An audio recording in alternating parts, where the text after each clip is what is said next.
Morning friends, कैसे हैं आप सब? आई होप आप सब बहुत अच्छे होंगे। फ्रेंड्स, आज जो मेरा डिस्कशन पॉइंट है that is revision strategy on law.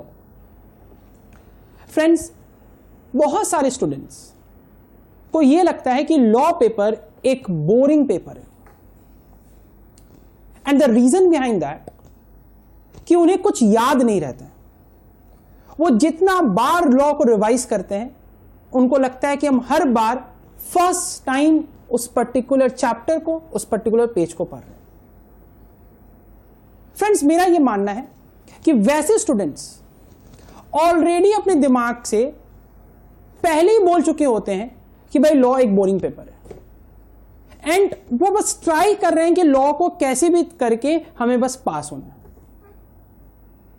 मेरा उन सब के लिए एक सजेशन है कि सबसे पहले तो आप मेरा आईबीसी ट्रिक वाला वीडियो देखो, और सेकंड, जो मैं आज जो स्ट्रैटेजी बोलने जा रहा हूं उसे फॉलो करो, and I am very much sure कि आपका लॉ में एग्जाम्शन आ रहा है। अगर आप प्रॉपरली फॉलो करोगे मेरी बातों को तो।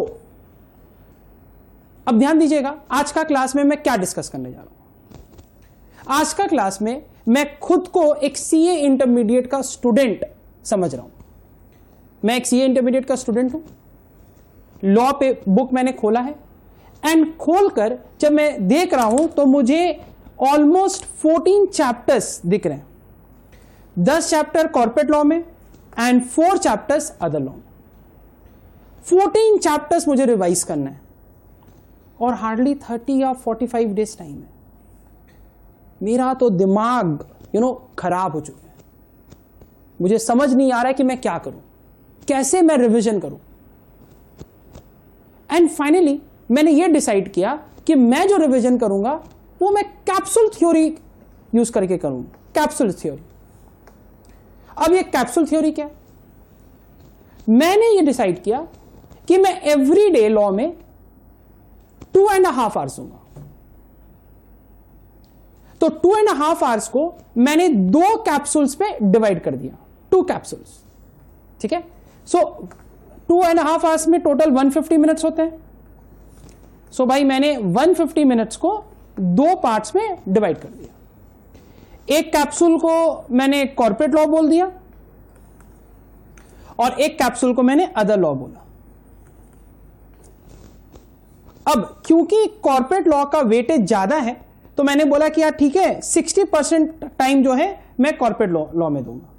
तो 150 मिनट्स का 60% अगर मैं करूं तो it is around 90 minutes. So almost 1.5 hours per day मैं कॉर्पोरेट लॉ के लिए रिवीजन के लिए मैंने फिक्स कर दिया। अदर लॉ में जो बचा कुचा है which is 60 minutes, around 1 hour मैंने अदर लॉ के लिए निकाल लिया। सो ऑल टुगेदर 2.5 आवर्स का स्ट्रैटेजी मैंने बनाई, उसे 2 पार्ट 2 कैप्सूल्स पे डिवाइड किया। एक कैप्सूल को नाम दिया कॉर्पोरेट लॉ का, एक कैप्सूल को नाम दिया अदर लॉ का। 1.5 hours for corporate law and 1 hour for other law. मेरा पहला रूटीन सेट। सेकंड, मैं फिर से अपने चैप्टर के इंडेक्स में आया और अब मैं क्या दिमाग लगा रहा हूं कि यार ये लॉ पेपर के साथ किसी दूसरे पेपर को भी लिंक किया जा सकता है।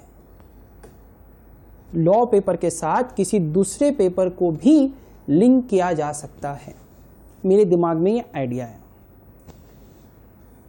और मैंने देखा कि लॉ पेपर, कंपनी लॉ को मैं 2 पेपर के साथ लिंक कर सकता हूं, अकाउंटेंसी एंड ऑडिट। सो ये 2 पेपर ऐसे हैं जिनके साथ मैं कंपनी लॉ को रिलेट कर सकता हूं। क्लियर? अब मैं कॉमन चैप्टर्स ढूंढ रहा हूं। तो प्रिलिमिनरी मुझे लगा कि नहीं भाई, ये तो लॉ का ही पार्ट है, ये कोई रिलेशन नहीं है इसका, ना अकाउंट्स के साथ ना ऑडिट के साथ। चैप्टर 2 इनकॉर्पोरेशन ऑफ कंपनी, मैंने बोला नहीं यार ये भी उतना रिलेटिव नहीं लग रहा है। चैप्टर 3 प्रोस्पेक्टस है, हो ही नहीं सकता, ये लॉ का पार्ट है। Chapter 4 share capital and debentures, मुझे लगा कि इसमें बोनस शेयर्स होगा, राइट शेयर्स होगा, डिबेंचर्स होगा। मैं इस चीज को कॉर्पोरेट अकाउंटिंग के साथ कहीं ना कहीं लिंक कर सकता हूं। तो मुझे एक चैप्टर दिखा ऐसा जिसे मैं अकाउंट्स के साथ लिंक कर सकता हूं। मैंने बगल में अकाउंट्स लिख डाला। फिर चैप्टर 5, चैप्टर 6, चैप्टर 7 मैंने देखा कि ये मोर और लेस लॉ में ही मुझे रिवीजन करना होगा। चैप्टर 8 आते ही मेरा दिमाग का बत्ती फिर से जला और मुझे लगा कि इसे भी मैं अकाउंट्स के साथ रिवाइज कर सकता हूं। क्यों? डिविडेंड है मेरा कॉर्पोरेट अकाउंटिंग में। उसके बाद चैप्टर 9 अकाउंट्स फॉर कंपनीज, मुझे लगा इसका कुछ पोर्शन भी मैं कॉर्पोरेट अकाउंटिंग के साथ देख सकता हूं, तो ये भी मेरा अकाउंट्स में मैं रिवाइज कर सकता हूं। Last but not the least, ये पूरा का पूरा कंपनी ऑडिट का पार्ट है, मैं कंपनी ऑडिट के साथ इसे रिवाइज कर सकता हूं। सो ऑल टुगेदर 4 चैप्टर्स ऐसे निकल के आए जिसमें से कुछ कॉमन टॉपिक्स ऐसे होंगे जो मैं अकाउंट्स एंड ऑडिट के साथ रिवाइज कर सकता हूं। कुछ टॉपिक्स ऐसे होंगे उन चारों चैप्टर्स में से जो मुझे लॉ के साथ रिवीजन करना होगा, एंड कुछ टॉपिक्स ऐसे होंगे जो मुझे अकाउंट्स एंड ऑडिट के साथ रिवीजन करना होगा। मैंने बोला ठीक है यार, ये भी रूटीन सेट। अब ध्यान दीजिएगा फ्रेंड्स, मेरा ये जो टैक्टिस है ना, इससे मेरे को डबल फायदा है, डबल नहीं ट्रिपल फायदा है। फ्रेंड्स, सबसे पहले बनता है लॉ, लॉ के बाद होता है अकाउंट्स, और अकाउंट्स के बाद होता है ऑडिट। अगर मैं ये चारों चैप्टर अकाउंट्स एंड ऑडिट के साथ लिंक करके पढ़ूं तो मेरा कंसेप्ट्स अकाउंट्स का, लॉ का और ऑडिट का, तीनों का और भी ज्यादा क्लियर हो जाएगा। एंड इसलिए मेरे लिए ये 4 चैप्टर्स अकाउंट्स एंड ऑडिट के साथ रिवीजन करना एक रियली फ्रूटफुल स्ट्रैटेजी होगा। सो ऑल टुगेदर मेरा कैप्सूल स्ट्रैटेजी मुझे लग रहा है वर्क कर रहा है। मैंने 4 चैप्टर्स तो पहले ही साइड कर दिया, मैंने बोला यार ये 4 चैप्टर्स तो मैं अकाउंट्स एंड ऑडिट के साथ पढ़ूंगा, बचे 6 चैप्टर्स। अब इस 6 चैप्टर्स को मैंने 2 कैप्सूल में फिर से डिवाइड कर दिया, कैप्सूल 1, कैप्सूल 2। यार कैप्सूल नाम मैंने इसलिए लिया क्योंकि पैंडेमिक चल रहा है, तो बहुत सारा भी टैबलेट्स आ रहे हैं बाजार में, बहुत सारे कैप्सूल्स आ रहे हैं, तो मुझे लगा कैप्सूल स्ट्रैटेजी इसका नाम दूं, इसलिए मैंने लॉ का रिवीजन स्ट्रैटेजी को कैप्सूल स्ट्रैटेजी का नाम दिया। सो 2 कैप्सूल मैं और तैयार कर रहा हूं कॉर्पोरेट लॉ में। पहला कैप्सूल में मैंने क्या किया, चैप्टर 1, चैप्टर 3, चैप्टर 5, ये एक कैप्सूल बना दिया। सेकेंड कैप्सूल मैंने बनाया चैप्टर 2, चैप्टर 4, चैप्टर 6। देखिए तो सब कुछ कवर हो गया, chapter 1, chapter 2, chapter 3, chapter 4, chapter okay 4 नहीं, 4 हम लोग अकाउंट्स के साथ करेंगे, ठीक है, तो यहां पर आ जाएगा 2, 6, 7, ठीक है। सो ऑलमोस्ट मेरा प्रिपरेशन स्ट्रैटेजी रेडी हो गई। 4 चैप्टर्स अकाउंट्स ऑडिट, 3 चैप्टर्स का कैप्सूल 1, 3 चैप्टर्स का कैप्सूल 2। अब ध्यान दीजिएगा, मैंने कैप्सूल 1 के लिए डेज भी डिफाइन कर लिया। मैं कैप्सूल 1 को मंडे टू वेडनेसडे स्टडी करूंगा, कैप्सूल 2 को मैं थर्सडे टू सैटरडे स्टडी करूंगा। एंड जो अकाउंट्स एंड ऑडिट से जो रिलेटेड चैप्टर्स हैं उसमें जो पॉइंट्स, अनकॉमन पॉइंट्स जो होंगे अकाउंट्स एंड ऑडिट के लिए, मैं उसे संडे को रिवाइज करूंगा। ऑल टुगेदर मेरे फ्रेंड्स ध्यान दीजिएगा, मैं एक वीक में अपने कैप्सूल थियरी के बेसिस पे 3 कैप्सूल्स बनाया, कैप्सूल 1, कैप्सूल 2, कैप्सूल 3। कैप्सूल 1 को मैं मंडे टू वेडनेसडे पढ़ूंगा, कैप्सूल 2 को मैं थर्सडे टू सैटरडे पढ़ूंगा, और कैप्सूल लास्ट जो मिसलिनियस है वो मैं संडे को कवर करूंगा। इससे होगा क्या, मैं कॉर्पोरेट लॉ को थोड़ा सा इंटरेस्टिंग बनाऊंगा अपने लिए। हर दिन एक ही चैप्टर, 2 चैप्टर को पढ़ के मैं बोर फील नहीं करूंगा। ऑलरेडी पहले मैंने 2 स्ट्रैटेजीज, 2 कैप्सूल्स ऑलरेडी बना के रखी हैं, कॉर्पोरेट लॉ का एंड अदर लॉ का। उसके बाद मैं ब्रेकअप किया, कॉर्पोरेट लॉ को भी मैंने ब्रेकअप कर दिया। इससे मेरा लॉ का जो रिवीजन होगा इंटरेस्टिंग होगा। अब सेम स्ट्रैटेजी मैं अदर लॉ में भी लगाने जा रहा हूं। Other law, Indian contract act देखते ही मेरा दिमाग बहुत खुश हो जाता है।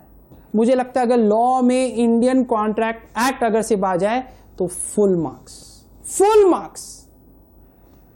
बट जैसे ही मैं चैप्टर 2, चैप्टर 3, चैप्टर 4 की तरफ जाता हूं, शिवरिंग हो जाता है कि यार ये कौन सा चैप्टर है, ये चैप्टर तो अगर आ गया तो रो दूंगा मैं, नहीं आए तो अच्छा है। इसीलिए मैं क्या करूंगा, मैं कॉन्ट्रैक्ट एक्ट को सिर्फ और सिर्फ संडे को ही पढ़ूंगा, बिकॉज मोर और लेस वो मेरा कवर्ड है। नेगोशिएबल इंस्ट्रूमेंट को मैं वीक में 3 डेज स्टडी करूंगा, Monday to Wednesday. And general clauses act and interpretation of statute को मैं वापस से थर्सडे टू सैटरडे स्टडी करूंगा।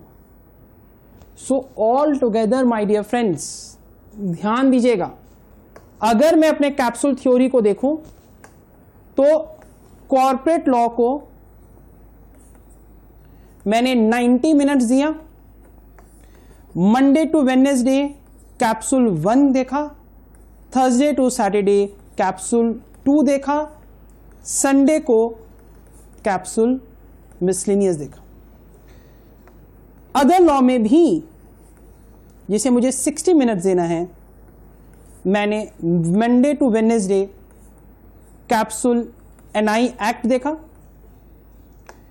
Thursday to Saturday capsule general clause and IOS देखूंगा, interpretation of statute, and Sunday को मैं देखूंगा कॉन्ट्रैक्ट। ध्यान दीजिए फ्रेंड्स, मेरा रिवीजन स्ट्रैटेजी कितना इंटरेस्टिंग होने जा रहा है। पहला बात कि मैं एक ही चैप्टर में 2.5 आवर्स बर्बाद नहीं करूंगा, बोरिंग नहीं लगेगा। सेकंड, मैं पूरे वीक का स्ट्रैटेजी डिफरेंट चैप्टर्स में, डिफरेंट कैप्सूल्स में डिवाइड कर दिया, जिससे मेरा लॉ का स्ट्रैटेजी, लॉ का रिवीजन स्ट्रैटेजी एक इंटरेस्टिंग बन जाए। एक चीज और ध्यान देना है, जब भी मैं रिवीजन करने बैठूं, अपना आईबीसी ट्रिक फॉलो करना है और सिर्फ एक answer every day corporate law में प्रैक्टिस करना है अपने को, और एक आंसर अपने को अदर लॉ में प्रैक्टिस करना है। जैसा कैप्सूल वैसा आंसर। कैप्सूल ए का अगर काम चल रहा है तो उसी के रेस्पेक्ट के जो चैप्टर्स हैं, मैं उसमें से कोई एक क्वेश्चन उठाऊंगा, उसका आंसर करूंगा। फ्रेंड्स, ये है मेरा कैप्सूल स्ट्रैटेजी। मेरा मानना यह है कि हम हर दिन एक पर्टिकुलर चैप्टर पे फोकस ना करके डिफरेंट लेयरिंग से अगर हम पढ़े, डिफरेंट लेयर्स तैयार कर दें, डिफरेंट कैप्सूल्स तैयार कर दें, तो मेरे लिए लॉ एक इंटरेस्टिंग पेपर बन सकता है और लॉ में एग्जेम्पशन आना तय है। फ्रेंड्स, आई होप कि मेरा ये रिवीजन स्ट्रैटेजी आप लोग भी यूज करोगे और इसका फायदा आप लोग को भी मिले। Friends, with this, I am going to end this lecture. Thank you so much for watching KS Classes. And friends, अगर आपको मेरे वीडियोस अच्छे लग रहे हैं तो प्लीज इसे शेयर कीजिए, लाइक कीजिए एंड कमेंट देना मत भूलिए। To watch more videos of my channel, please do subscribe KS Classes. Thank you.